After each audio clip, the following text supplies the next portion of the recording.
everyone here. Okay. Hi, everybody. Oh, yeah!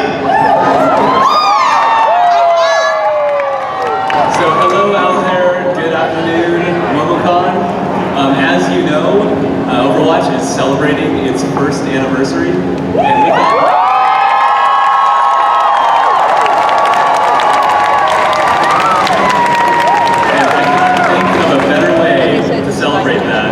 than with you guys, our awesome community, and some of my favorite people in the world, and I suspect might be some of your favorites too, to talk a little Overwatch.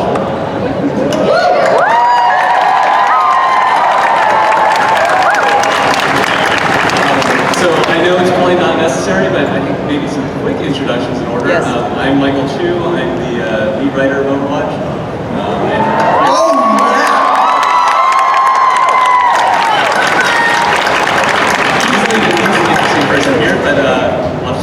Let's go down the line.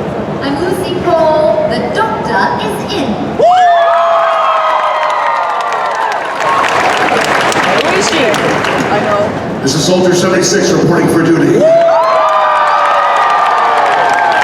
Who is who? And I'm Charlet Chung. Nerve this. What's going on? Johnny Cruz. Can't stop, won't stop. Mercer, and you know what time it is.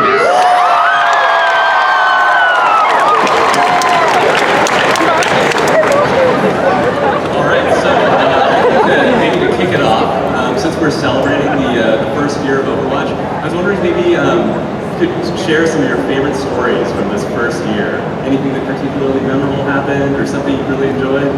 The fan art. Oh my gosh. You guys are making the greatest fan art, and you guys, it's influencing us. Thank you so much.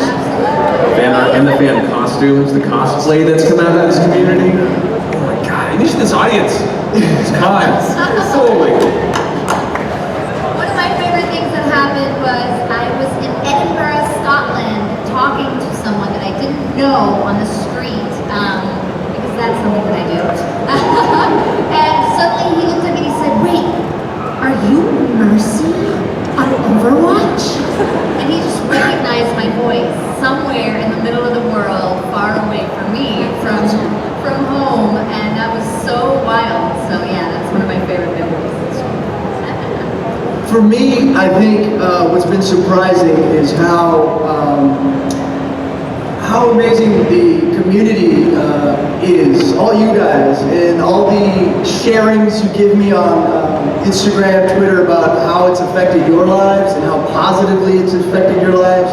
Bringing you guys together, a lot of like just amazing positive stuff has been flown my way, and just I've been inundated with amazing positive vibes from all of you, and I'm just getting all the good feels. So much love. I have to say that it's been an incredible year. Happy anniversary, everyone. So many incredible memories, but I would have to say that the diversity that I see out there, especially represented through our characters and the people that you guys choose to identify with, and that allowing us to be a community has really, I think, changed our lives. I know a lot of us have been working as actors for many, many years, but it goes without saying that this game has changed our lives as much as it has yours. And we are sort of all one with the characters that we play now. And so that has changed my life. I would have to also say that all the ships that you guys created, I don't know if you guys see it, but like, hey Daddy-O, and all of these things that get incorporated into the game, it's because of you guys, and we're all listening, and Blizzard is listening, and we're all in this together. So I would have to say the entire year has been an incredible experience. Yeah, it's a phenomenon. It's the only really word I can use for it. And the fact that we get to be just a small part of this incredible creative endeavor that you guys, because by the way, like we're up here on the panel, but I want to give a big shout out for all the artists and writers, and creators, and content designers, and level designers. I've never met such a passionate team of people that are so excited to make this game as best as they can for you guys. And while we get the opportunity to be the face of it more than most, we are here representing the cavalcade of talented people that made this happen. So please, appreciate and understand how many people put their blood, sweat, and tears to make this for you and maintain it as awesome as they do. Seriously, guys.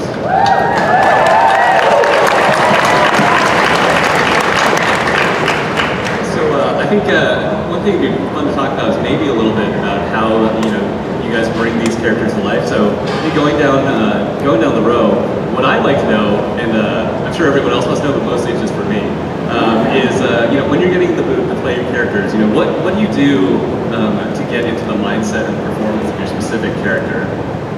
Start now, man. No, we're starting with that. Shot of scotch. Whiskey, I don't know. American breakfast. For me, it's getting relaxed, because the drive in LA traffic is not always relaxing. So it's making sure that I have enough time when I get there to kind of just chill out for a bit and, get a little more of that devil may care attitude in there. Such a milky, buttery, delicious, smooth. But yeah, so that helps a lot. Yeah, for me, I feel Lucio is just kind of a version of me, all amped up and in party mode. So I'm always sipping on coffee, and when I get in the booth, I have to get up and I have to move around. I have to be excited. I have to be in that mode of free, carefree. So loose in the shoulders, but ready to pounce at any minute and be oh yeah, oh whoa, That's how I have to get into it. When I'm losing energy or steam, I have to be okay, oh yeah. So I go right back. I have to pump it up, amp it up. Okay, so I guess I'll speak on something a little bit different because the process of me getting into character is basically listening to good music on the way to work, and once I get there, just to make sure that I do my vocal exercises and that I can speak in a range that's up here because she's, definitely more of that animated sort of voice. But I really use K-pop as an inspiration. Specifically, I love 21 and I love CL, and these ladies from Korea really inspired me for D.va. So I think about them and getting into their mindset of fierce and sassy and sexy and sweet and smart and strong, and with all of that comes D.va. I like to fire a gun.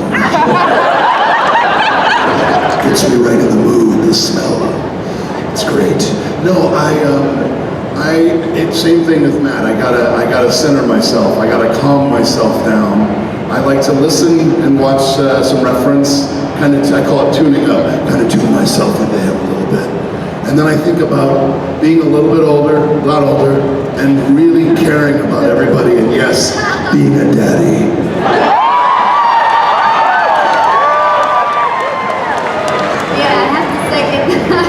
Definitely. Living in New York, like Matt says in LA, you have to run up and down stairs and kind of elbow people out of the way. And Mercy is so nurturing and kind, right? And she resurrects and heals people. So I really have to get into that side of me that is a mommy, not a real mommy, but a figurative mommy. And I remember Andrea said something to me in one of the sessions. She's the director, and she said, "Oh, I just want to wrap myself in your voice like a blanket and have a hot cup of cocoa." And I always think of that when I'm in the booth with Mercy and think, okay, I have to make my voice go to that place where you just want to wrap yourself in her voice on a couch with a hot cup of hot chocolate, and then I can get to that place where heroes never die. All right, so in the spirit of looking back, if you all remember this, do you remember what your first reaction to seeing your character was when you finally saw them? Because obviously when we're doing auditions and stuff, you don't really know, and then we show you the art, we show you the stuff. So what were your first reactions to that? Holy shit! What a badass! Wish I could do that. Oh my god, she's so cute! I was like, that's me! And then when I heard him with my voice, I was like, nobody's gonna believe that. That was when it clicked in for me, because I actually remember seeing the art at BlizzCon the year you guys announced the original trailer, before the auditions had gone out. And I was like, I want to be in this game so bad. And I went over to the artist alley at BlizzCon and I saw the character spread, and there's the cowboy in the front, and I was like, I could do that. That's something I could do. And so I was just waiting for the audition to come through, and it was like a Blizzard unnamed game for a cowboy character, and he had a different name at the time, and I was like, I wonder if this is the guy. Oh, this is a guy. I looked at, I got a cowboy guy for Blizzard. I walked in, he showed me the art, I was like, I guess! And then as soon as I heard the voice of the character, I was like, okay, this got weird now. Like, okay, That's awesome. Hope the internet likes me. I'm trying to remember what the code name was. I think it wasn't Joel, but it was I think it was Billy McGraw or something. The original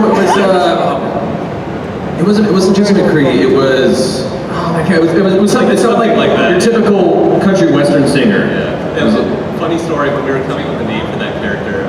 We had this whole list of possible cowboy names written down, and we have a coworker, a level designer named Jesse McCree, and we're like, none of these names sound better than that. So we got him to lend his name, and also he had to sign over the paperwork and everything. So we basically own his name now. So.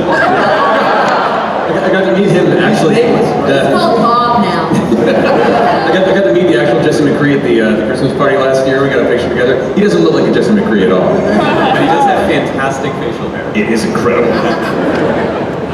Okay, so semi-follow-up question. Actually, it's not even related. I'm curious because when I think when a lot of people think of you, we think of you as these characters that you play that we love so much. I want to know, how much do you actually feel like you are like the character that you play? At my best, I think I'm like Mercy. But I do feel like I have a lot of her qualities, and I do feel like I take care of a lot of people in my life. And that kind of like, I had a moment where I was like, oh yeah, I am like that actually. So yeah, I think like maybe 70% Mercy. Yeah, I would agree with that. I mean, usually actors bring a lot of themselves to parts that you end up playing. And a lot of times it's a real reach. You gotta play some really scary guys and some demons and and all this stuff. But this is a character, I gotta tell you, and Andrea said that this is kind of closer to your personality. And I thought, gosh, if I was a badass. No, right? You're a badass. No, it was definitely, I could connect to him on a much more personal level. I actually feel it's not a big leap for me. So it's easier for me to jump into this character. A lot of the pathos he really cares about. He feels very protective of everyone, and and a lot of hidden empathy. He's really cold at the front, but he's a real soft guy underneath. And thank you. I feel like this is pretty close for me, and I just had to add a little age and a little tragedy. Yeah. So you think you'd be friends with old Jack? Oh, most definitely. I think he'd be like, what the hell are you doing, fat guy? No, I'm just kidding. But no, he'd be a friend. He'd be a good guy. I would be his friend. Yeah. I'm very passionate about this question, and so I can kind of talk for a really long time about it. So I'm going to try to talk as fast as I can. I feel I don't know if it's an element of actually just having really played her for such a long time, for several years now, and being called D.va and whatnot in person, but I feel kind of like 100% like I'm her, and it's probably a problem because I'm just kind of getting delusional about this, but I really feel like it because she's sassy, and I have parts of me that are really sassy, and she's, you know, she's all these things that, and whatever you feel like, funny story, a lot of people think that she was drawn after me, which I'm freaking embarrassed about because I'm like, I'm nowhere near anatomically perfect as she is, but oh, thanks, Dad. You guys made me so, but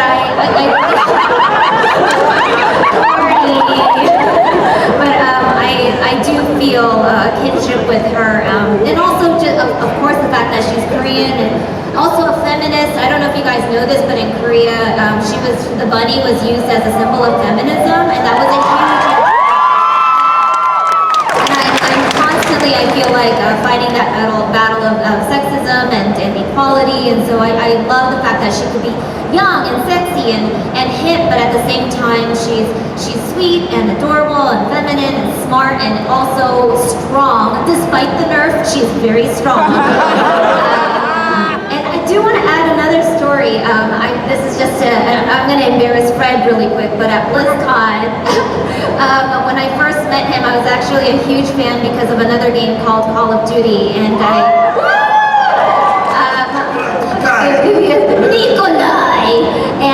played Call of Duty Black Ops Zombies, and so when I met him, I found out that he was my dad. According to you guys, I was floored, and I was so excited. And Fred actually, I was very nervous. It was my first panel, my first con, and he had really very kindly, just gently guided me through that process and built up my confidence like a dad would. And I'm getting emotional thinking about it, but that's when art imitates life, and life imitates art. And I want to say he's very much like Soldier 76. Thank you very much.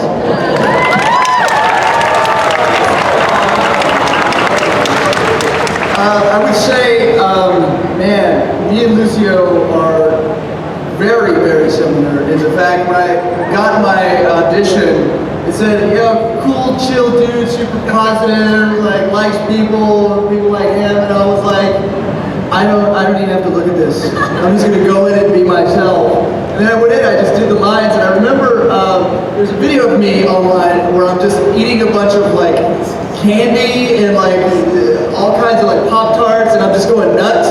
And I did this years ago. I go, can't stop, won't stop, and then it's the same thing. I have a line in Overwatch with the same thing, you know, like, yeah, I was like that, it's almost said in the same way. I was like, that's how him. I heard a rumor that the role was handed to you, that you didn't have to audition for it. Is that true? Is that a real thing? And somebody told me that at this con. They said Lucio had auditioned for something else, and so he got the role. No. Okay. No, who said that? Just kind of. Raise your hand or no more questions. Come forward. No, yeah, so, yeah, I just love his positive vibes. I'm always in that same vein of like, you know, spreading love. And, yeah. I'm a little bit of an outlier, I guess, by comparison. McCree is definitely this very classic Clint Eastwood-esque, you know, machismo American persona. I am distinctly an indoor kid who has spent most of his life designing dungeons and playing JRPGs. So. You do it so well. However, so to me, he's a projection of like my masculine id, that part of me that I never really had a chance to really embrace as that geeky theater kid growing up. So for me, he's an aspect of myself that I never got a chance to really express and be that kind of smooth, heroic representation of the classic American male. And it's been a fun experience exploring that, as well as just the redemption arc. I love redemption arcs anyway, and his history and his character story so far that's been revealed definitely shows like his history with Black Watch and then eventually coming over to Overwatch, and I love that arc for a character anyway. So I'm a much smaller percentage, I think, McCree than some of the other actors, but I relish it because it's so different from me, and I get to play in a space that's in some ways unfamiliar and new and fresh. All right, it's a follow-up question for you. I've been dying to ask you this. What would McCree's D&D character be? That's not a fun question. Smooth. No.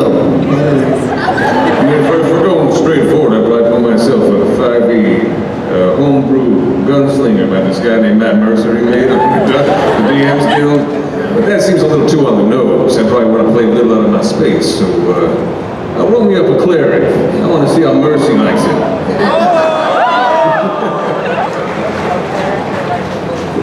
Right, Mercy would be, playing some DPS, Warlock or something. Oh yeah, no, she'd tear into it. She'd be theme-packed all the way. I'll just blast into it brilliant. Who do you think would be the most fun Overwatch character to play D&D with? Well, obviously we got Reinhardt's the DM. That seems right? He's up there at the other game. That's Reinhardt. Roll for initiative!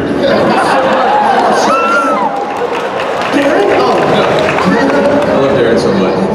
Oh man, I mean, Reinhardt would be the best person to play because everything would be so in your face the whole time. You want to be barkeep? Hello! The part of every adventure where the adventurers are trying to get the hook from the NPCs, I feel like Reinhardt would make that go real quick. Yeah, no, he just drives right through the narrative. Tell me what you want me to know.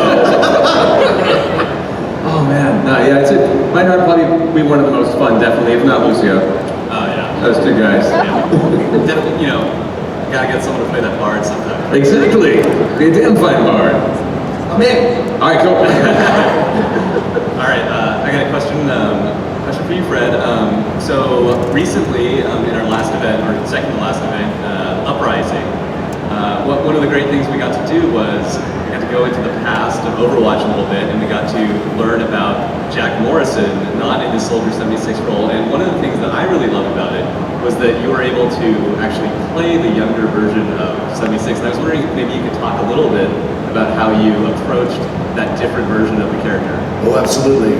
It's just without the betrayal. It really is. It's wonderful. You see what kind of soldier he really was, or what he really is at heart. And so that was just the dedication. Obviously, I had to kind of like myself a little bit. A couple of Jack Daniels less. Not too much though. But it was just the dedication to the program, to the mission.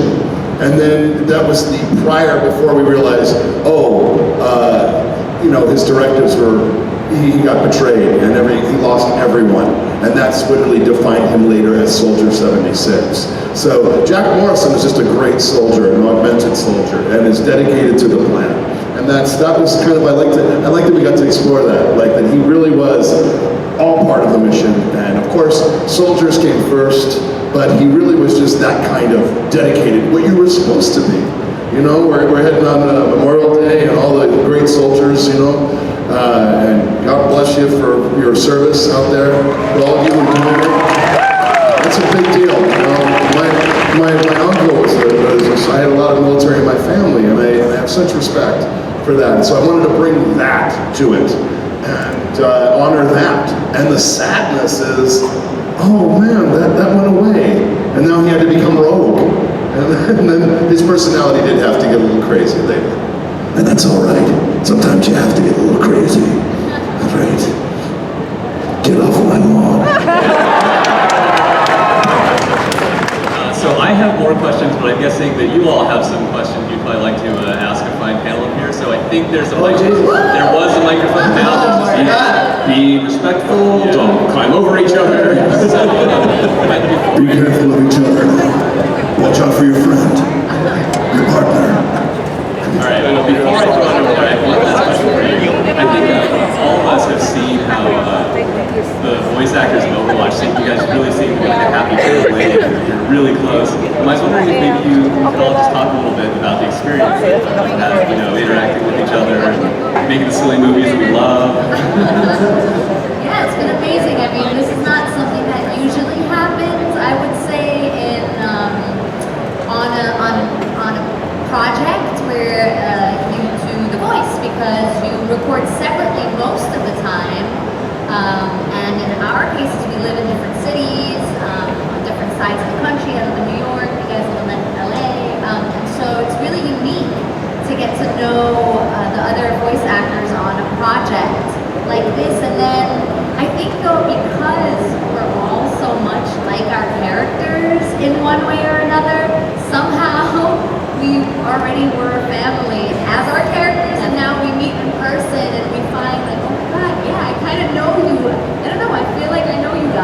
you know, even though some of us have only met. And then, yeah, the same with Sombra and the videos we made. I think that because there's so much passion that Michael and all the creators put into it and so much authenticity, it just somehow has this magical way of translating over to the real side of it, the human side of it, you know? And I really do think that comes down to the passion, the love, and the authenticity that goes into writing these characters and that went into choosing the voices for the characters, because, you know, I think you guys just had a super clear vision of what you needed the emotional feel and quality of the voices to be. And that comes from somewhere. It doesn't come from it, you know, it comes from somewhere within us. And so I think that's why we're able to connect this way. It's really special. I've never ever experienced this before on a project. On films it happens because you spend so much time together that you become like a family. And then you go away and maybe you don't see each other again. But this is the first time I've had it happen with voice actors. It's really special. I think a lot of that is lent to Blizzard being so open to facilitate us coming together and being a part of this phenomenon. A lot of video games, you know, we to some degree are involved once the game comes out, but it's mainly a very separate process. But the team that made Overwatch have been so kind to include us in the excitement surrounding this and bringing us together to meet each other and do these events together. And it's been really, really amazing getting a chance to just meet all you and continue to see you and hang out and do fun extracurricular things with. So it's a blessing, it really is. I agree with Mom and the cowboy. It's true. No, instant rapport. It's amazing. It really is. And then it's also you guys, though, the fact that we get so much love from you kind of binds us together as a family, you know? Because we see your reactions, so we have fun making these videos and surprising you and you know, interacting with you, communicating with you. So I think that has something to do with it too, because we're in this boat together, surrounded by you guys, giving us so much love that it makes it so fun and so rewarding. So thank you. You guys are all amazing. I don't want to give too much credit to those of us that are up here and those on the cast, but I think we also got very fortunate because we have people, you know, those of us who've been doing voiceover maybe just a few years, and this is sort of our big first foray into the voiceover world, and then we've got the veterans up here like Matt and Fred, and there's no this is kind of how it is in like the voiceover world, but we don't really bring our egos to the table, whether you know wherever our breadth of work has been, and I think we just got really lucky to be able to have a cast that with everybody who has sort of just this humility and kindness, and everybody on the cast, everything you see on Twitter, like that's all real. Like, we're not making it up just so that we can make you guys happy. Like we are really, like I just tweeted a picture of meeting Lucie for the first time this week, and yet we already feel like very close and we know each other, and we happen to dress alike on the first day, so I said hashtag twinsies, and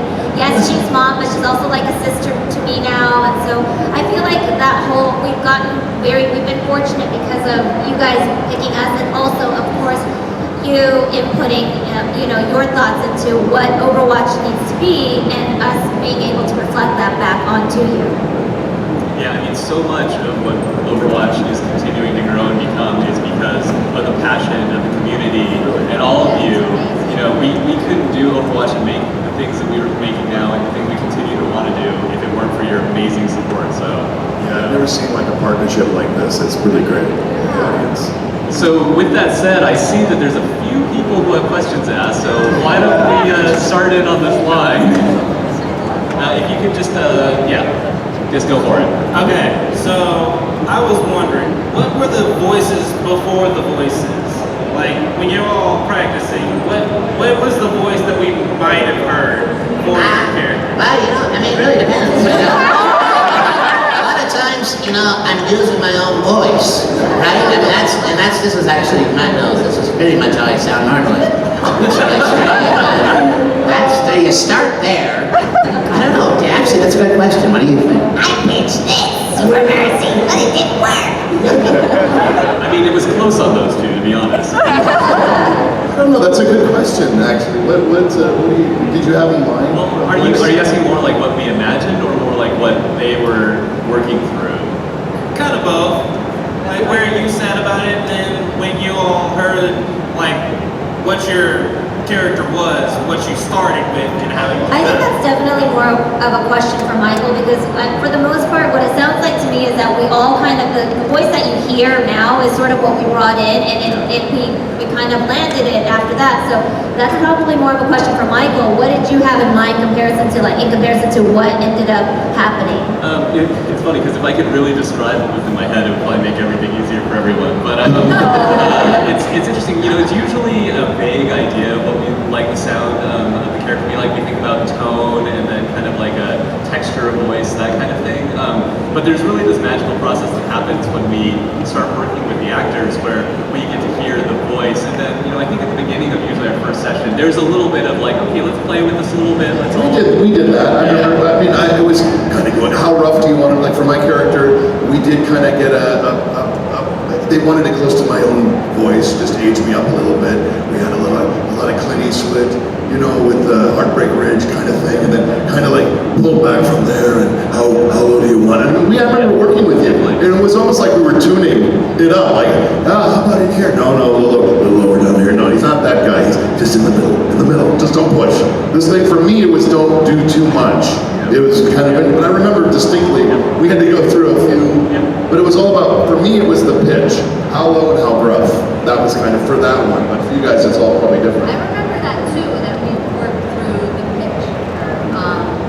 If she talked more like this, or more like this, and then the accent, how heavy the accent would be, I think we started pretty heavy and then we toned it down a bit, yeah.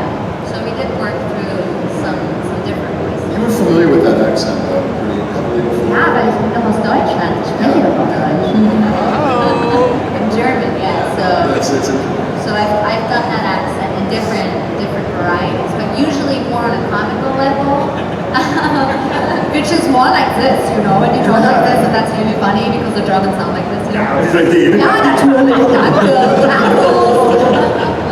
No, it's an interesting point. The audition process, when the auditions first go out for most games or series, you're given very limited information about the character, and you're essentially making choices in a void and hoping it's close to what maybe they're looking for. Lots of gut. Yeah. So for me, when the auditions first went out, my McCree, based on what my booth director wanted in my agency, was much lower, much more just like gruff and down, kind of chewing on a cigar. And it wasn't until the callbacks that we actually had a back and forth like conversation, like bring him up, maybe a little more personality, a little more smiley, a little more fun and charismatic, but still that kind of darker character. So his voice didn't start coming around until I got to actually talk with you guys and work back and forth. So he started a lot more hardline, ready to just shoot and kill someone, and then eventually became a little more the guy you know today. Milky, buttery,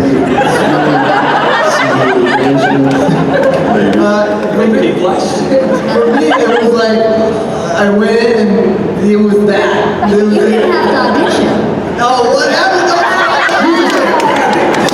I wish stuff was handed to me like that. Hey, if anybody wants to give me anything, I think I was definitely more in the boat, and I spoke just for everyone, so I'm so sorry because I figured this is who you are, and so of course we just got it. But I think I'm more in the boat with Jonny here because one of the things, and for those of you who might be pursuing voiceover and whatnot too, not to change the conversation too much, but a lot of landing the role is about specificity. So whatever you have in your mind, make it very specific. And I was just very specific about what I wanted her to sound like and what I thought she should sound like. And so once my audition is what ended up being what you guys hear. The only thing that we really adjusted, so maybe I spoke too soon, is her accent, because she's Korean in Korea, not Korean American, and not 1.5 generation. She's first generation in Korea. And so that was a little tricky because she speaks fluent Korean, but also I didn't want her to sound like she was Korean American, and we had a little bit of adjustment to do because I didn't want, we didn't collectively want to insult anybody with a very thick Asian accent that seemed inauthentic and started becoming comical. And I don't have an accent when I speak, and so some of the challenges of D.va throughout the years has been to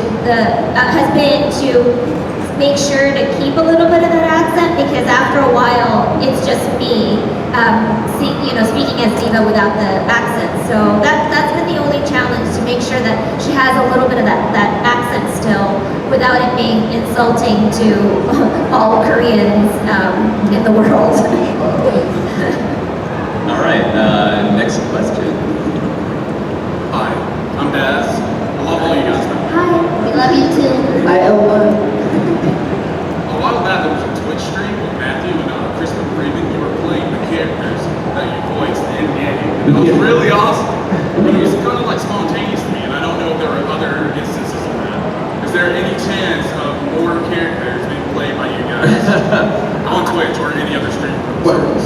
I was just on Twitch last week for the first time. I did my first stream with Lava, Loud and Annoying, and if you guys go onto my Twitter, you can see there'll probably be like a retweet of it. But I just did it, and I got to play the game, and I'm here to announce that on the console, I do main D.va. Thank you very much. Yeah, the stream with Kristen was kind of just a spontaneous, fun thing, and I mean the setup is a little convoluted. Scheduling is an issue sometimes. We had a fun time. It's also trying, the thing with sometimes the gamer community can be, how do I put it, caustic. So like, we had Chris, we had to play the game a lot, and so we go in there and all of a sudden we have a lot of people screaming, "Winston, you suck!" He's like, "Well, I'm very sorry, I didn't mean to." And so the idea is to try and maintain an air of positivity and bring people in there. And I will say Overwatch has a much more positive community than a lot of other competitive games do on the internet. But it's making sure that we can maintain that positivity and not say anything out of character either. We want to represent these characters properly for what the game wants to do to Blizzard. So we try and do that delicately and occasionally, and do it alongside Papa Blizzard. Make sure everything's kosher going forward too. All right, next question. Hello. Hey. Hi. Sorry, this isn't really a question, but my sister is actually running the origami panel right now, so she couldn't be here. So I was just wondering if you guys could give her a quick shout out. What's her name? Kiana. What's up, Kiana? Hello, Kiana. Hello, Kiana. Report for duty. Kiana, 안녕. Hey there, Kiana. Thank you so much. Silver to the devil. Go for it. Hey, this is a question for you, Michael. You've made such a robust, amazing story and world for Overwatch, and I'm a console player, but I'm wondering what the philosophy or decision was to not include some kind of specific area for us to, while we're queuing up, looking more into the story of Overwatch and read that while we're queuing and things like that. Yeah, so this is definitely something that we want to do more of. It's basically one of those features that's often kind of on the border of getting into each patch as they come. We've done a little bit of stuff. We started adding the flavor text to the skins, but we have some plans to get some more stuff into the game so that you can read it there. Look forward to it, man. Thanks, Cody.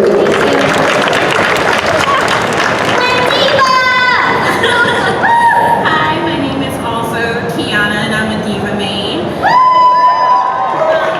I was wondering if you guys knew anything about ships and how you feel about them, specifically McCree and Hanzo. I'll leave that one for Mr. Mercer. Whoa, yeah, I mean, we're definitely aware of him. The internet is a very loud place. I don't subscribe to any ships personally. I think I support them. I think it's a really amazing part of this community because it allows people to, especially in a space like Overwatch, where the narrative is disparate enough that it allows the audience to kind of fill in the gaps for themselves for the time being, and kind of the community builds its own narrative in a space where there isn't anything concrete. And so I think that the shipping is a really wonderful way for people to find identifiers of these characters and relationships that can reflect what they want in their own relationships or things that can give them inspiration. And I think it's really, really cool. I'm very aware of the McCree Hanzo, or McHanzo as I've been told, and I think it's adorable. I think it's a really cute thing. People have been very angry about like, oh my God, Matt's a shipper of McHanzo, or Matt is not. And I've seen this angry back and forth. I'm like, no, I think it's all great, guys. I don't think one way or the other. The art's amazing and they're adorable. And that universe, sure, let's go for it. What ship?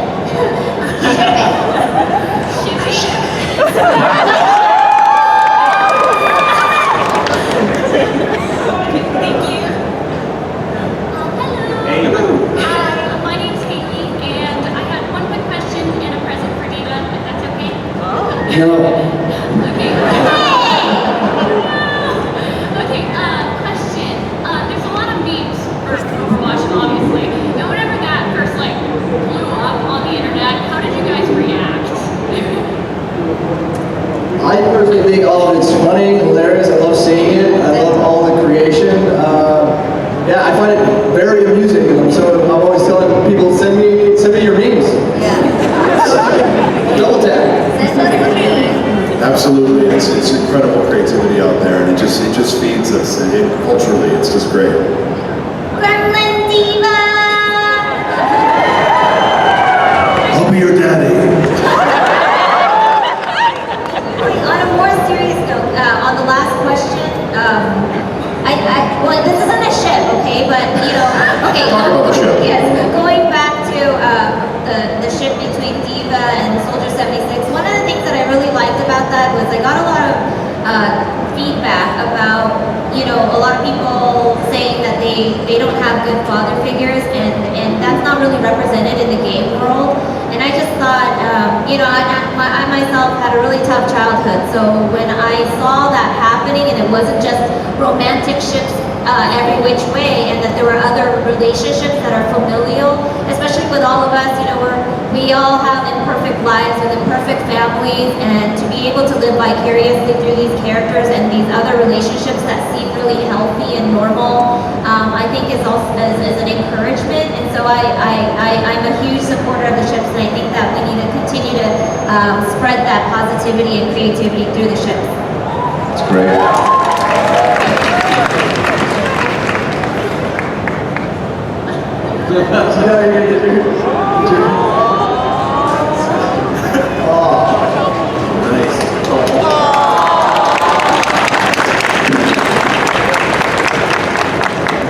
All right. More questions? Looks like it, yes.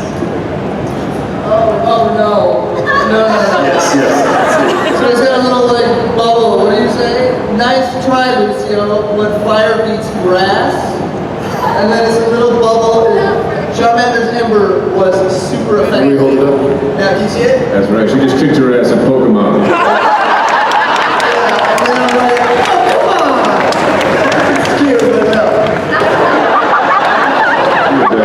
Jim Lucio. His voice is still milky, but... Great job. You guys are hilarious. Okay, so my name is Malcolm. How do you all doing? You guys are amazing, and I'm a Lucio man. Yeah, boy. Yeah, whatever. And I do mess with Soldier 76. I really It's all right. Thank you. Yeah, and D.va as well. I'm sorry. All right, I'm not. That's a lot. Alright, I just have to honestly say I'm not great at Mercer. Speak up. It's my dad. Is this a better? Yeah, you do. Hey, yeah. So my question is, I'm an immature voice actor, and I like to think I'm not the only one in here. I love voice acting, and I just really want to ask, just simply, do you have any advice for me or any other aspiring voice actor out there? One of the best sources for any advice universally for the industry can answer that question far more than any of us could in the few minutes we have on the panel is a website by D. Bradley Baker called IWantToBeAVoiceActor.com. it's a delightful log breakdown of so many aspects of how to break into the industry, how to hone your craft, how to go about building your repertoire and your credits, and where to look for these certain circumstances. That's a great resource. That's great. As well as Yuri and Tara Platt's book, Voice Over Voice Actor, also a really great resource. And just in general, it's good to start with your acting. I mean, just one path is acting is a great way to start. You know, learn the theater, learn just the craft of what that art form is, and then take classes if you can. You know, learn mic technique and record yourself. Hear how you sound. Try different voices. Try everything. You might have one voice. You might have 300. Just try to experiment around. It's like music. Just play it and hear it back. You know. Yeah, I took care of that. Yeah, I took care of that step. Actually, I did get a chance to like record myself. I have a room and stuff. I just want to make sure I'm on the right path. That sounds good. Also, the guy who plays, or the actor who plays Winston, Crispin Freeman, he also has a website. So if you want to start, you know, with somebody familiar, then Google Crispin Freeman. He also has a good, resourceful website.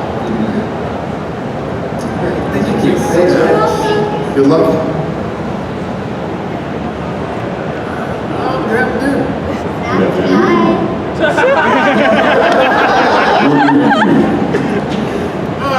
Basically, my question is, who is your favorite hero and why is it not on a mark?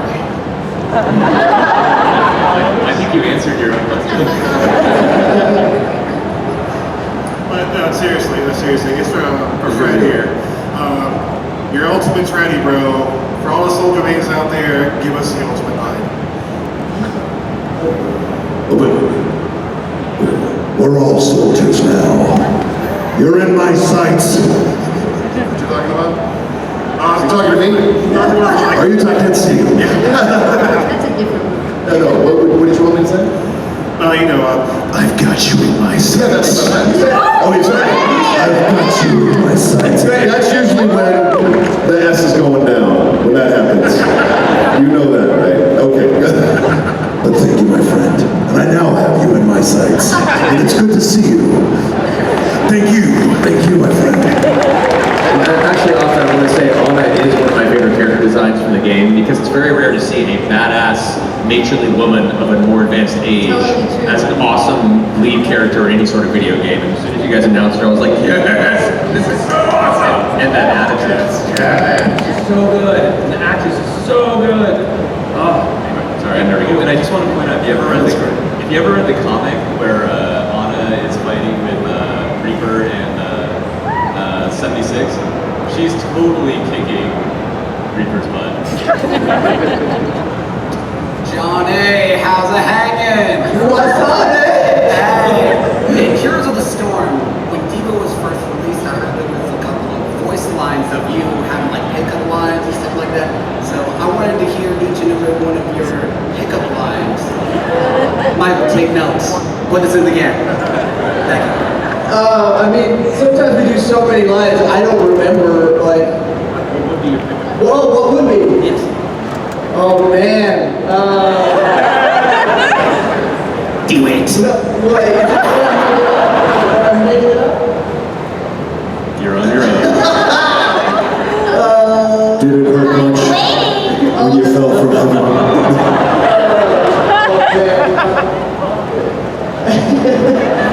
Wait, let me think. Okay, this.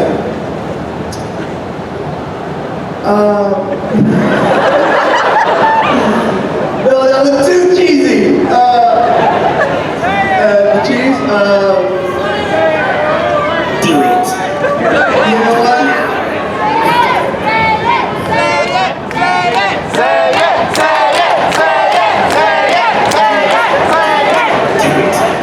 I don't know, guys. I'd be open, and I'd be real, and I'd be like, you know what?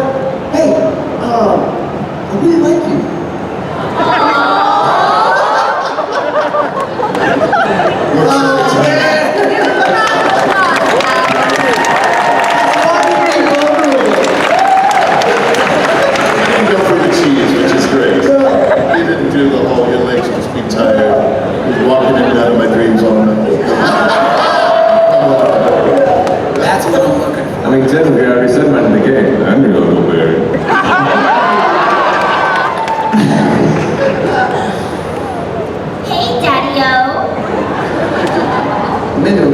actual line though, so maybe that maybe. Take it easy. You're picking me up, what would you say?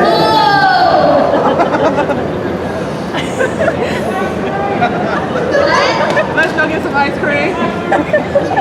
So if they're picking you up, they'd be like, oh, I obviously made Lucio. Let me get up in your Lucio. Oh, oh! Let me get you All right, I see we have 5 minutes left, so we're going lightning round now. Nice bite-sized questions. Hello. So I heard you guys mentioning that you met a lot of people who have been cosplaying your characters. So I wanted to know if you guys have, or would you guys ever consider costuming your own characters? Totally. Yeah. Perhaps. Somebody just make it for me. No comment.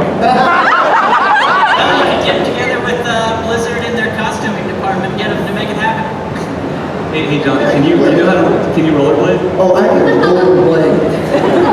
Real good. All right. Hi, can I say real quick that thank you to Matt and Jonny and Fred for the stuff they signed for me the past weekend. You all signed my friend's art, and he's getting more things signed from this con than I am. Wonderful. My question was, is there something that you don't know about your character that you want to know? I'll take notes. So much. Yeah, there's a lot, but I don't think I can get into it right now. Yeah, there's a lot. So much. Everything. Yeah, I just, no, I think, I really want to know about Lucio so much through a Lucio short. I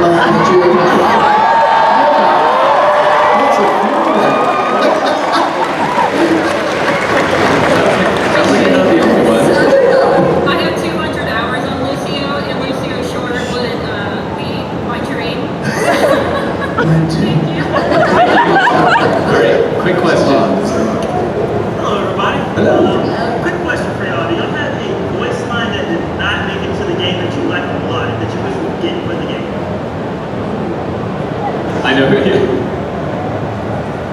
you know which line it is? D.va style. That's the Gangnam Style one, and I think we didn't get licensing for it. Is that what? Yeah, that's why we did this. Yes, it's my favorite line. Oh, to me, when they get it like just for personal reasons, how do you want to do this?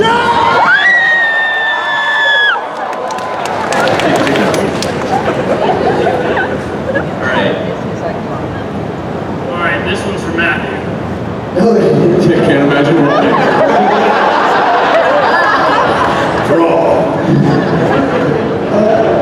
Matthew, can Yes. you say this pickup line for me? That's the pickup line. Are you from Tennessee? Are you from Tennessee? No, are you from Tennessee? Am I from Tennessee? Because you're the only 10 I see. Can you say that? No, McCree. Hey, I'm from Tennessee, because you're the only 10 I see.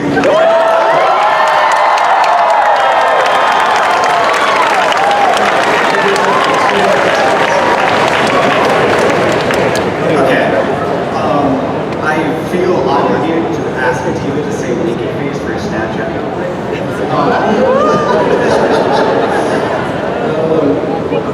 Okay. Wait.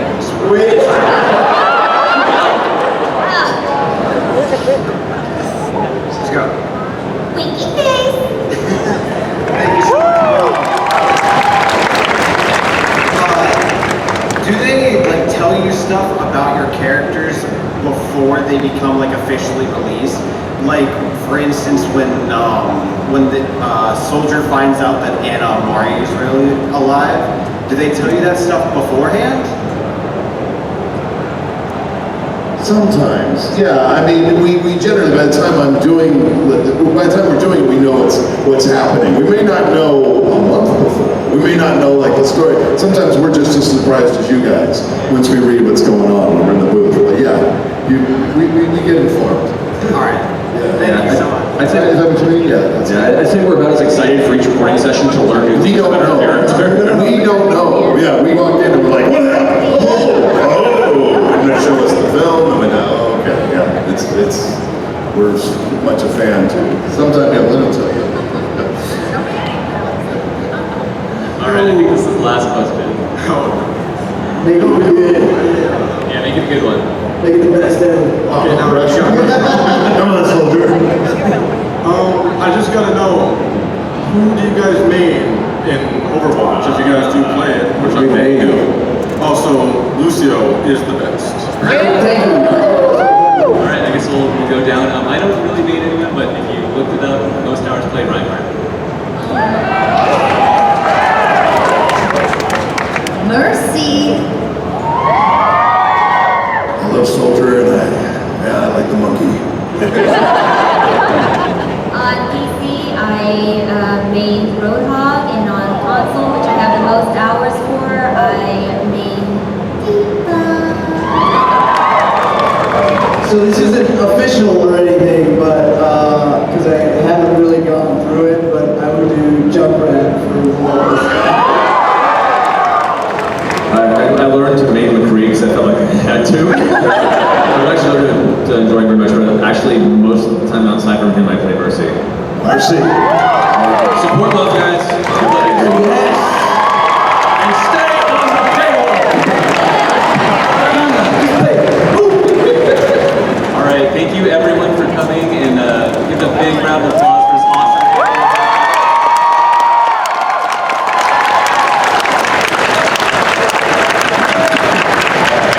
Ladies and gentlemen, if those of you who are in seats can please hold for a couple minutes, let all of our friends that were standing over by the curtains exit the room, and then you can follow them. Very small exit, and there are a whole lot of you.